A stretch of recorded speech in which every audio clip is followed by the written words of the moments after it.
abantu abasoba mu bukadde 85 mu nsi yonna tebalina ndagamuntu oba ebiboogerako. Kumpi amakati g'omuwendo guno nga bwe bukadde 425 bali mu Afrika. Wano mu Uganda, NIRA eruubirira kutuuka ku kikkaanyo amawanga amagatte kye gatuukako eky'okulaba nga buli muntu okuva ku yakazaalibwa amanyibwa ebimukwatako. Mu kuzza olunaku lw'endagamuntu mu nsi yonna olwaleero, ab'ekitongole kya NIRA basazeewo okulukuliza kyali wajjala mu ngeri y'okusembereza empeereza abantu. Olunaku olwa International ID Day ng'olunaku luno lwateekebwawo kusomesa abantu, kubasaavinga, kubategeeza beetaaga endagamuntu, lwaki beetaaga okwewandiisa. So ne tusalawo nti katujje wano wali abantu abangi ekiro tukikolere wano olwaleero ekyali wajjala katale. Kizibu nnyo ku oba acquiring to get okubeera nga tubafuna in person. So literally kye bakoze wano eno kituyambyeko nnyo cause literally kyemanyi buli omu asula ku kyalo kino asobola okujja wano cause. Wandera Moses Mande, omutuuze w'e Namugongo, y'omu ku baddukiddemu ng'awulidde nti aba NIRA babasembereza empeereza. Wandera endagamuntu yeriko amannya ga Mande Moses ng'ate alumiriza nti yawandiisa Wandera Moses Mande amannya agaline ku biwandiiko bye eby'obuyigirize. Guno omwaka gwennyini guno emabega eri wonna mbadde ngikozesa. Agamba kino kimumazeeko emirembe buli gy'agenda okufuna empeereza. MTN sikyasobola oriplacinga bagiba. Aba Airtel bangamba ngende ne National ID basobole okurongosa okuregisteringa line yange era nfunye message eziwerako ku Airtel nga bamoninga sikyasobola. Kati ate ekisinga okunoma nti MTN yabula gye nateeka ku account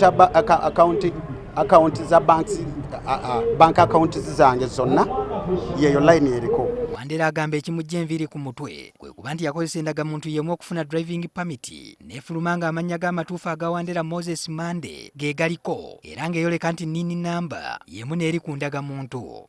Driving permit yange gyenina eri wano nakagikola recent kuliko Wandera Moses Mande gemanya gange amatuufu endagamuntu yemaze ebbanga ng'ekola buli gy'agitwala okutuusa mu Gw'omunaana omwaka guno lwe yasibwa era tasobola kugikozesa kintu kyonna.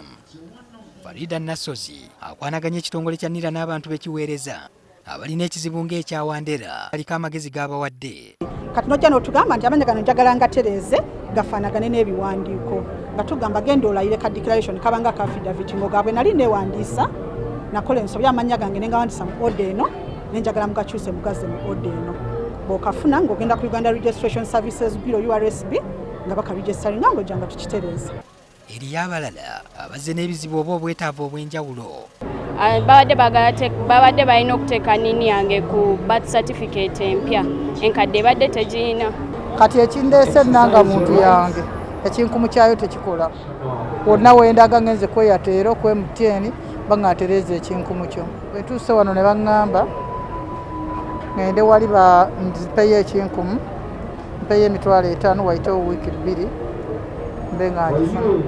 Okusinziira ku NIRA ebirwisa okufuluma endagamuntu z'abantu bingi nga n'ebisinga tebiva ku kitongole. The attempt, for instance, to do a second registration. You registered before, you know that you have wrong information, but instead of coming to have that first registration rectified, you want to go and register somewhere in another NIRA office, thinking that you can bypass the system. So thereby clogging, applications the system. Aba NIRA bategeezezza nti ekiruubirirwa kyakulaba nga bongera okutumbula empeereza buli munnayuganda asobole okuba n'ebimwogerako wadde nga balina okusoomoozebwa okwa tekinologiya akozesebwa. The maximum ceiling of 60 days to process an application. But also we must realize that currently the technologies we are using are old technologies. The technology we are using is of 2014 when we began this system. This is coming to 10 years, but plans are underway to get a new system.